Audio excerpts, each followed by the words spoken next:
అంతిమ కార్యక్రమాలు ముగిసిన తర్వాత 4వ రోజు ఆత్మ ముందు యమదూతలు ప్రత్యక్షమవుతారు.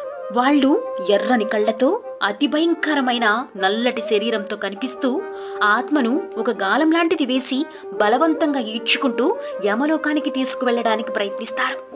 ఆత్మ బాధతో ఏడుస్తూ అక్కడే ఉండటానికి విశ్వ ప్రయత్నాలు చేసినా జాలిదయ అంటే ఏంటో తెలియని యమభటులు ఎటువంటి కనికరం లేకుండా యమలోకపు ప్రయాణం మొదలుపెట్టేస్తారు. అయితే మంచి కర్మలను చేసిన ఆత్మలతో మాత్రం యమభటులు కఠినంగా ప్రవర్తించరు. మరియు వాళ్లను తీసుకువెళ్లే దారి కూడా అంత కష్టంగా ఉండదు.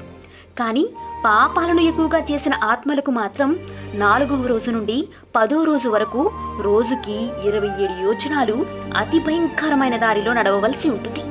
ఆ దారిలో ముళ్ళు, జారుతున్న ఇసుక, పదునైన గులకరాళ్లు, నాచు పట్టిన నేల, ఇనుప సూదలు, నిప్పులతో పరిచిన నేల వంటివి ఎన్నో దాటుకుని రావాల్సి ఉంటుంది. అలా 10వ రోజు పూర్తయ్యేసరికి 189 యోజనాల దూరాన్ని పూర్తి చేసుకుంటుంది. అయితే 4వ రోజు నుండి 10వ రోజు వరకు కూడా ఆ ఆత్మకు ఆకలి, దాహం వంటివి ఉంటాయి. గరుడ పురాణంలో వీలైతే ప్రతిరోజు లేదా కనీసం 2 రోజులకొకసారైనా చనిపోయిన వ్యక్తి సమాధి దగ్గర కానీ, అది కుదరకపోతే వారు చనిపోయిన ఇంట్లో కానీ ఖచ్చితంగా పిండం పెట్టాలి అని రాసి ఉంటుంది.